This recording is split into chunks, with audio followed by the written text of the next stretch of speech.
Hello, everyone, and welcome back to another episode of Search, Deploy, Commit. I'm here with Kenny, the one and only creator of Wargaming Live. Thank you so much for being here on the podcast with me, Kenny. Do appreciate it. Yeah, no problem, Jack. Yeah, I was super excited to have you when you reached out to me on Discord and were telling me about how you actually started Wargaming Live. And I was like, oh my goodness, this is something that I was just oblivious to. And obviously, probably a lot of other players potentially are as well. So, with the history that you have, and obviously, even kicking that off, such a big part of Warzone, I had to have you on. So, thank you so much for being here.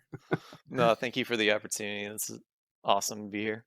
Yeah, no, it's fantastic to have more Warzone players on, and obviously influential, players like yourself. I think so many times I have people like yourself on, and you guys don't give yourselves enough credit. So thanks for what you do in the game, but I have to ask a little bit about your history because obviously I'm out of the loop when it comes to that. Tell me a little bit about how you got started playing Warzone. How did you find out about it? Well, back in the day, I think this was God, probably 2012, maybe 2011. Like, um, Warzone was on this game or this site called Congregate, and I don't know if you had ever played Yes, Congregate back in the day. Yeah. classic. Oh yeah, no, classic because all these flash games were just there and you could just go through and just click through a bunch of just really unique and innovative Hmm. flash games back in the day. And I happened across a game called Warlight and I started playing it and I was like, wow, this is really fun, And so I ended up creating my account and then moving it over to the main site and I got into it. I started playing just multi-day tournaments and just real time. Poland, I think, back then was one of the bigger maps. You don't even see 1v1 Poland nowadays, but Huh. that was like one of the main things people were playing because there was a huge Polish community on Warlight when I Right. first arrived, right? That's where names like Schwenigan and a couple of other those guys came from. Hmm. But yeah, so I would play real time 1v1 Poland, and I would play multi day tournaments, and then I got into this 2v2 multi day tournament, and my teammate was JSA, the founder of Lynx. At the time, he was in some random clan, and we just hit it off in that 2v2 tournament. And he invited me to this tournament called Clan League. It's just I want to say it was season 2, but don't quote me on it. So I really can't early. remember. Yeah, I can't remember if I joined season 2 or season 3, but I definitely did not join in season 1. This is And so, obviously still Warlight at this point. oh yeah, definitely. It was still Warlight until I think after Clan League 5 or 6 or something like that, but Okay. long time ago. Yeah. Yeah. So I got into that and I was against joining clans at the time, and I ended up joining the clan anyways because I wanted to get in on that level of play. And I So wait, remember wait. Why weren't you into clans? Just not a benefit, or? they just I, I don't want to be too rude, but at the time they seemed a little bit obnoxious back then because they Hmm. were very clicky and like catering to only specific communities and stuff like that. And I don't Interesting. really like stuff like that. Yeah. Yeah. I like more open stuff when it comes to clan, kind of like what it is right now, to where people are just commingling Sure. uh, Yeah. like Right. like the clan that I'm in right now, Master Clan. You see people from USA, you see people from Belarus, you see people from all over the globe, and that wasn't how clans were back then. You had Warlight Masters, which was your European clan. You had a lot of different just Polish clans, and there's the Americans were only sticking with the Americans. Ah, and sure, sure, sure. and that's kind of how it was working at the time. And I would have rathered like more of a commingling kind of thing to where I get to meet other Yeah. people, because So you just that's weren't really feeling the vibe and you wanted to right, stay out of that. But you right. And joined for Clan League, yeah, obviously. I So that's joined for cool. Clan League, and I got really interested in the more competitive aspect of the game from there. And that's what made me start looking into, well, how can we connect these communities? How can we like get these people to like commingle some more? And at the time, uh, Twitch was just starting off. Like this is Oh, like sure. it was like 2012, 2013 ish. Yeah. So A decade ago, Kenny. yeah, don't remind me. Such a long time ago. But yeah, Twitch was just coming out, and there was this duo on YouTube that I was watching, that they were playing like the 2v2 ladder, and they're in the top 10 of the 2v2 ladder. Their names were Mythonian and Casey Scraggs. And I realized that they were probably the perfect people to ask about trying to do something more real time and putting it out on Twitch. So I came up to them and was like, "Hey, is there any way we could make this game work live?" And we thought about it for it took like us like a week or two of discussion to even like come across like a format that would work, because this game's really unique in that you Yeah, can't watch a game that's progressing at the time without like light fog or stuff like that. And we sure. had we were like thinking, well, do we sacrifice the like strategic aspect to go towards like a light fog template just so that we have something to show the viewers, or do we just keep the strategic aspect and just, we'll start the stream like 30 minutes later, and then we'll just review games and just ask the Mm, community to be polite and not to spoil during the live stream. And that's wow. that's ultimately what we ended up doing. We didn't come across the uh, later format to where like the commentators and hosts would play. Back then, we were only focusing on hosting and commentating. So yeah, Interesting. so it the first like two live streams went okay, but it was very clear that I wasn't really the best commentator at the time, because I had no real strategic experience at the time. So what really kicked it off was Schwenigan from Warlight Masters WM clan came to us and asked if he could commentate. I was sort of like, holy crap, like this is it. This is the dude that we need to Yeah. help us kick this off, because he was the only one that could actually keep the real strategic community entertained, Hmm. right? Because we had no problem entertaining like casuals or stuff like that, because they didn't care what we said for the most part. But when Schwenigan showed up, it was like, oh, like light bulbs on. All the like competitive guys are coming out of the woodworks now to play, because All the nuances. yeah, because they had Schwenigan basically telling them how to play the game now, because now you have this guy that's like, like rank one ladder player. He was like playing. He was one of the top in the 3v3 Europe like real time games. Like Yeah. he And was from one of some the of my conversations with other players, those 1v1 ladders were a way bigger deal back then than yeah, they no, are now. no, he was a phenomenal player, and he's what really kickstarted the whole thing, because again, everybody wanted to get their games reviewed on live stream because it's such a Yeah. valuable learning experience. I Sure. mean, I don't know if Wow. you had have played in any of the Wargaming Live events, because they're so scarce right now. But like, if you have, it's really valuable to get somebody to actually review your game. That's one of the easiest ways to improve in this game. Yeah. No, unfortunately, I haven't had a chance to compete live. I did do a live stream. It's kind of hard to find on my YouTube channel, but I did it with Cowboy, and he did a really great job of coaching me through that. Uh, Yeah. you get the ultimate experience of noob and pro in one game together.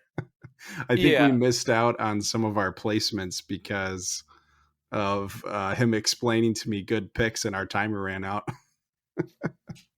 So we Yeah. get locked in. So I can see how that would be beneficial though, because I mean, I feel like I learned a lot in that conversation with him just over one or two games. Yeah. If somebody's reviewing your game live, yeah, that's got to be that's a game changer. Yeah, and it was a game changer for a lot of the people who wanted to participate, right? So that really got the strategic community and the casual community kind of commingling now, and that's more or less what like that was like me hitting a home run, like with the Yeah. ideas that we were having at the time, like it to actually bring the two different communities together. That was like a huge home run victory. Like I was super happy with it, and I went overboard doing it. Like we were doing both a 1v1 tournament and a 2v2 tournament every weekend. And then I was doing like events during the week and stuff like that. Like we were pushing content. We're doing like probably 3 or 4 events a week. And Wow. yeah, it was fun, and I did it for pretty much like a year straight. But I got burned out doing that. And Yeah. I kind of faded away and let other people kind of start hosting it so that I Hmm. could focus more on competing in Clan League, because I had just gotten invited to Apex, which is that's when we made the 3 in a row victory run on Clan League. Oh wow. So yeah, So I had to. so Apex is you didn't start Apex, but you joined that group. Yeah, I joined them. They started off with a guy called Dunga, who is a Brazilian player who reached rank 1 on the ladder back in the day, and he was really well known for having super aggressive 1v1 play. And pretty much everybody in the clan at the time were excellent 1v1 players, but if you look at their track record on like season 3, season 4, their team games were really lacking.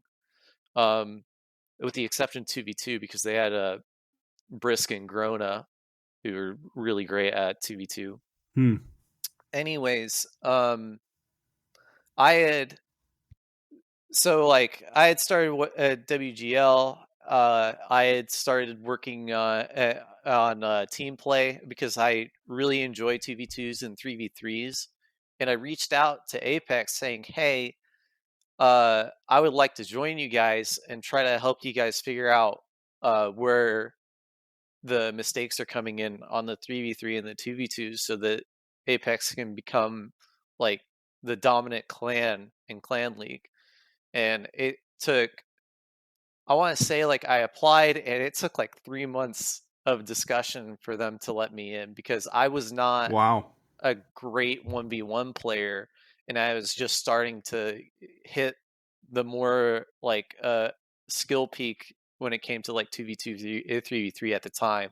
And Apex was a really interesting clan because every single decision that they made had to be unanimous between the clan members.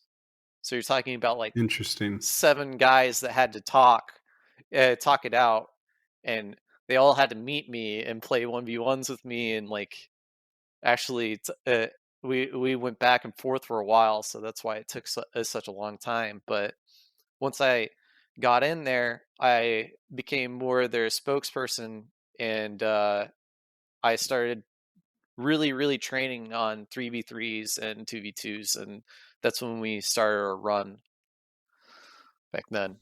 Wow. I mean, and obviously they're a competitive clan and they have some very rigid rules in place. And I can see that you're no longer with Apex. Was there something that happened, or did you just change for a similar reason that you stayed out of them in the past? No. So I would have stayed with them all the way, but the problem is, so at the end of our 3-win streak, I was getting ready to go to the Navy. So, and I worked in the Navy for 6 years on a submarine. Oh wow. So, Thank you like for your I, service. thank you for your support. So I was getting ready to join the Navy, and I didn't really have enough time to, uh, like set everything up for the next season and stuff like that. And on top of it, we are losing some people due to just like them getting burned out and them wanting to take a break. And the problem is the problem with like having unanimous consent between the clan members is that adding people is a very slow process and a rigid process. It's a great process when it works, but when you're trying to quickly set up for a next season, it kind of falls apart because we were trying to invite people at last second to fill the roster, and then Sure. we didn't get our best roster out that next season, and I also had to leave. So after that, when I was in the Navy, I came back, and they had pretty much disbanded by the time I had Hmm. come back. Like everybody had just either gone inactive or had joined other clans, and Sure. so one of my best friends from Apex, Timinator, had joined Master, so I had joined Master with him. Gotcha. And obviously, there's so many great stories around clans, so it's really fun to hear Apex's story for people that haven't heard. And if you even go and look at their clan page, there's some pretty big names on there that you have that were original Apex members. So that's really interesting. Oh yeah, and every one of those guys was excellent and at their peak at the back in the day. So like Curie, Brisk, Rona, Frank Day, all of them, just excellent players. Wow. So my question is, what's it going to take to bring Apex back? I mean, we need some of the original founding members to really come back, and if they do, like, no hesitation, we would come back. Everybody's back. You think? You heard it here, guys. It's No, they're Kenny's not vote back is yet. in. Yeah, If I they know. I do know. come back, I am absolutely, without a doubt, I would compete with them again. Like, they're such awesome people. I enjoy playing with all of them. That's great. Yeah, it's so much of that you find on Warzone. So many good memories and good times and uh, matches played with people. And speaking of that, tell me a little bit about maybe one of your favorite matches. Maybe it was just a game that you played with somebody that you really hit it off with them, and that was like that match, or if maybe it was a big win, whatever it is. Describe it to us. Oh, God, there is this 2v2 that I played back in the day. It was some round robin, and this is where I met JSA, is in this round robin. I had joined with him, and we were up against Brisk from Apex and Drew Hay, which is his brother. And they were like top 3 of the 2v2 ladder at the time. And we had this incredible match between them to where JSA got eliminated, and I had to 1v2 Brisk and Drage, and I won. And Wow. that it, that was an incredible game. I ended up like it was a 1v2 for all of I'm looking at it right now. All right, we're gonna have to put the link for everybody when we Yeah, I finish. will. You guys check it out in the links below. I gave it to you in the Discord right now. But Nice. yeah, I eliminated Dreyuge on turn 12, but JSA was eliminated on turn 5. And Wow. then from turn 12 it was a 1v1 Brisk versus me of pretty much similar income, and I ended up winning. And that was the game that sold me on the more strategic side of Warlight at the time.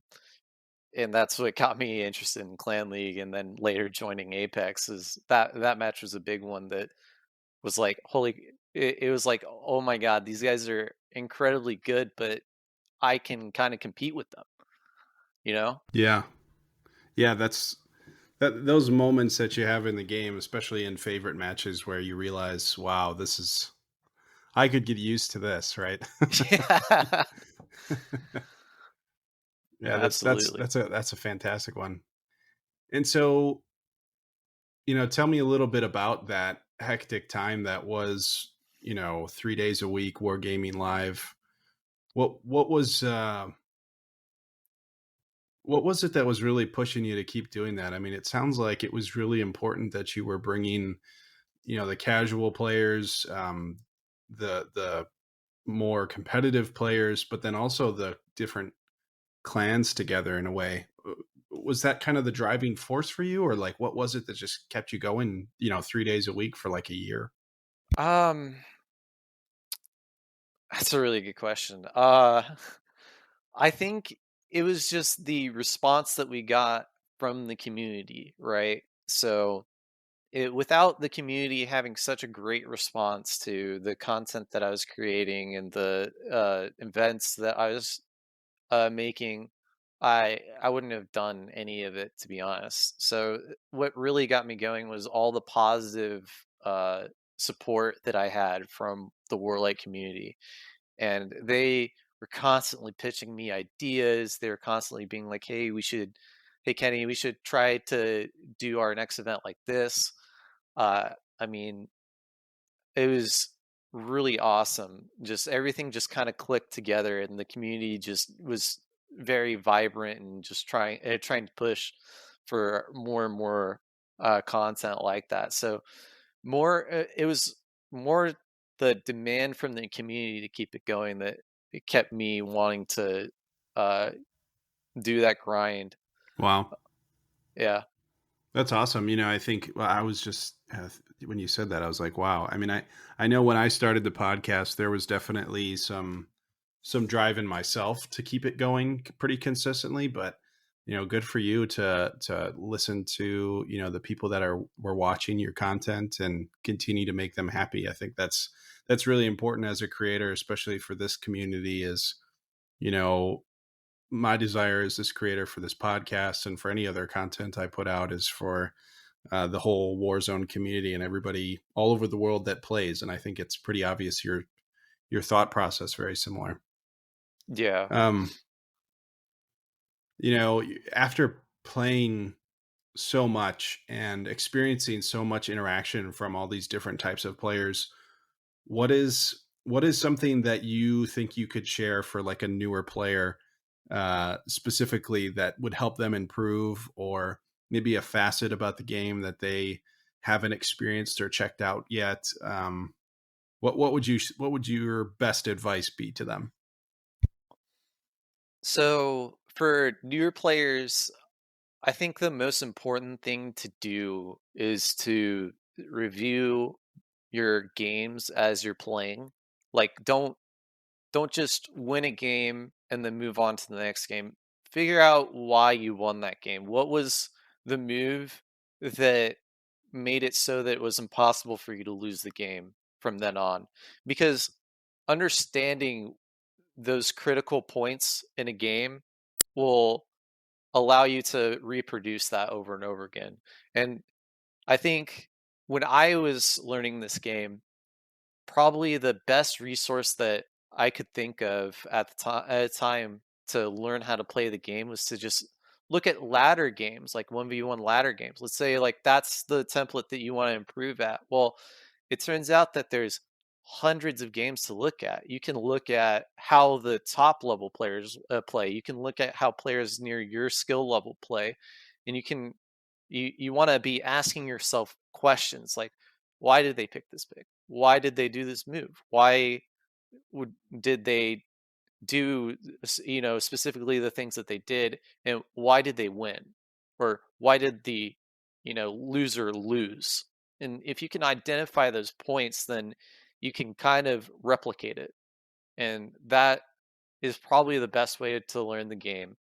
if you just try to brute force this game and just keep playing games over and over again, and you don't actually sit down and self reflect of, why you won or why you lost, then you'll just move on without learning any of those important lessons. And so I think that ties back to why Wargaming Live was such a success at the time, is because we were on live stream reviewing those for the players, and that Yeah. really helped a lot of those people improve really quickly. Hmm. Yeah, I think that's really good advice, and I think other players that play competitively specifically give that advice is go back, check your matches, and I think of Yeah. myself as still a very new player and probably more casual than I would like to admit. Yeah, that's completely fine. You don't have to jump into the strategic community. That's the beauty of a game like Warzone. Now, Sure.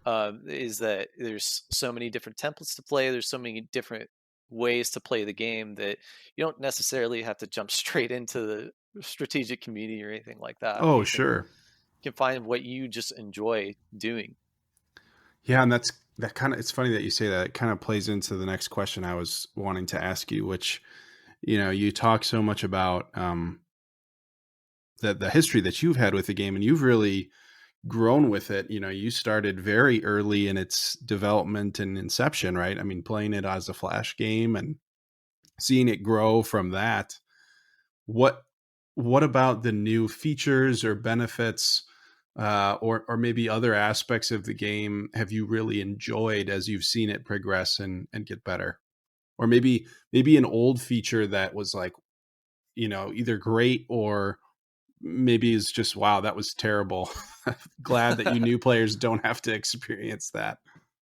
um, I think that there have been a lot of attempts to bring more variety to the game in the form of like commanders, bombs, and other cards like that, and just other facets to try to make it more interesting. And it's funny that these features that got released never actually resulted in creating another like really highly strategic template until like people started creating the like new maps with the new bonus system with like elitist Africa and those kind of maps to where they changed up Sure. how the bonuses were calculated. um so we didn't have anything like that back then. Pretty much everything that we played was weighted random luck. So there's a lot of frustration in when a 3v2 attack wouldn't work or something like that. And there's a Sure. lot of matches that were even won because one player had like 4 3v2s succeed in a row, which allowed them to get a bonus that they wouldn't normally be able to get because that's like a 10% chance or something of working, right? So, Yeah.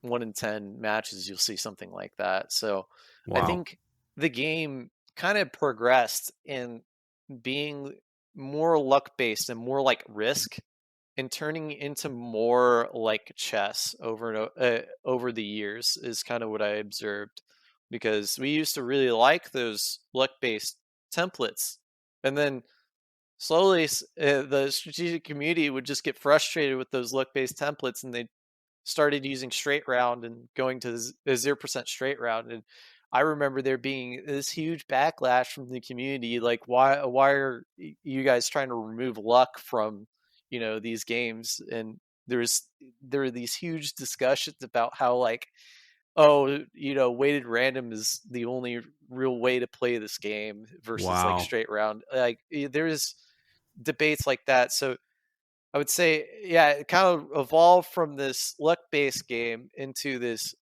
no luck at all, Yeah. into the new bonus systems that created by the map. And funny enough, none of this was really uh, done by Fizzer or by any feature that he released. This kind of just happened naturally in the community, Yeah. And I People think that's started what. making things, right? Yeah, all of a sudden people start making things, and despite Fizzer wanting to create something else to try to interest the strategic community, it's like Fizzer would make a plate of spaghetti, and then the strategic community would be like, No, and just dump it on the ground and just continue on doing something else, you know? I almost feel bad for him because I feel like every feature that he releases like that kind of gets overlooked. Hmm. So the other things that Fizzer did create that the strategic community took to almost immediately was like the clot system. You know, being able to create our own Swiss round robin tournaments, or Yeah. the way that Clan League operates today is completely Yep. clot based. You know Right. that somebody created, you know, a coded tournament in order to actually sort through and decide the matches and stuff like that. And I would have loved it back then if we had Oh anything yeah. like that. Oh my god, it was awful being to have to sit there and manually create every single round robin tournament, and then you would have somebody who would just, you know, leave because life happens, and they would have to leave, and all of a sudden they're dropping all of their, you know, matches in that round robin, and then we'd have to Wow. scramble to figure out, you know, What are we how gonna to do? yeah, what are we gonna do? Like, we can't just let this clan like lose all their points just because this one guy needed to leave. And there, there's even people that were totally against us trying to do anything about that, and we would get into huge arguments about that too. So I was when he created the clot support, I was super happy because I was like looking at it from the eyes of an organizer, going, "Oh, thank God, you know, there's Wow. there's now something that we can do about this." So um, yeah, there's features that he created that just never panned out, and there's some that were just absolute home runs Huh. that he did, and so I was very grateful to see him coming up with such creative systems, such as like the clot system and stuff like that. Yeah, and speaking of which, you talk about Clan League in general. You're back in it this year. When was the last time you were in Clan League? Oh man, Prior to this. I think the last one that I participated in was season 8. Wow. So it's been a long time coming. Yeah, And so I, so this is a big change for you. All of the new features and probably rules, and I mean not big on the rules necessarily, but obviously some changes I would think from 8 to 16. honestly, I'm actually playing the exact same template that I played back in season 8, which is the funny part. Wow. So, in roughly 8 years, it turns out that one of the most strategic templates in the game is still in the game and being played today. So, I was really happy to see that. And as soon as Master was like, "Oh, hey, we need somebody to play this 3v3," I was like, "Oh, yeah, absolutely. I'll play that." Right. Yeah, no, right back what you're familiar with and Oh, yeah. obviously performed well in. So, and obviously this podcast, you might be listening to it well after Clan League, but power to you, and I hope things are continuing to go well for you. Yeah, no, it's been a strong start, and I imagine that the middle will not be so great, but I'm hoping to end the tournament really well. Time will tell. Time will Yeah, tell. I have no idea. Well, I think so many things that we could ask you, but I think as far as what you mentioned before, and the question I always like to ask players is, what do you want to see improved in the game, or coming back for Clan League now, what is something that you've noticed has changed over the years and maybe you would like to see improved either from the community or from the game itself? Hmm. Um,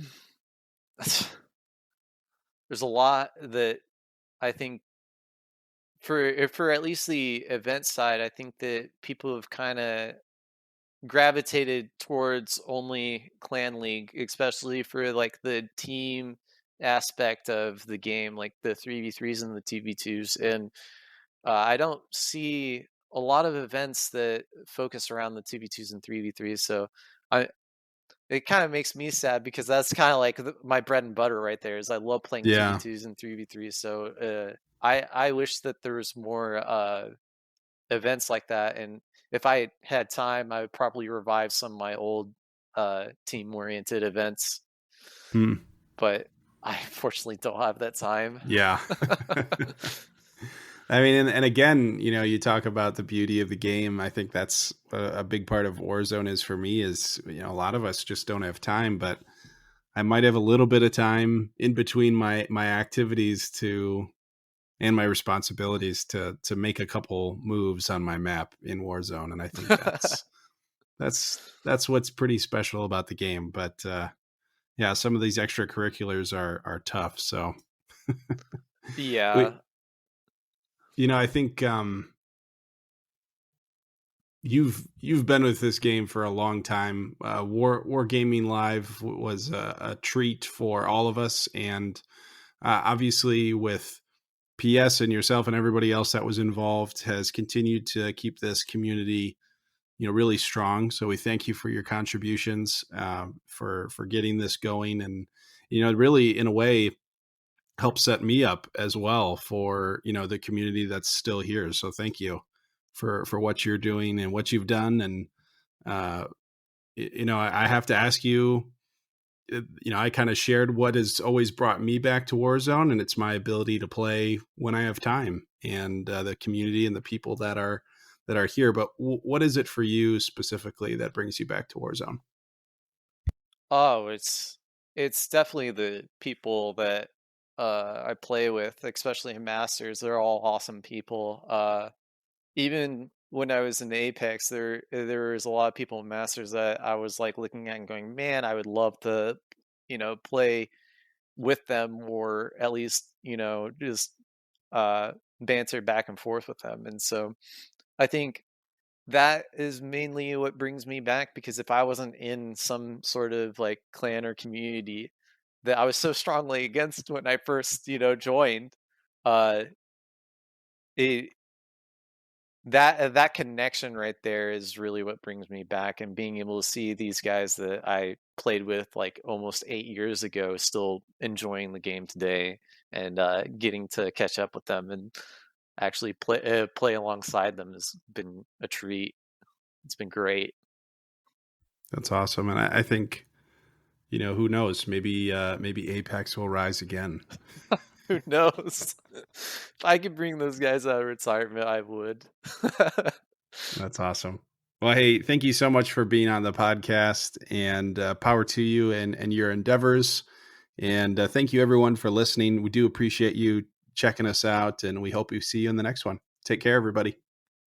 All right, goodbye.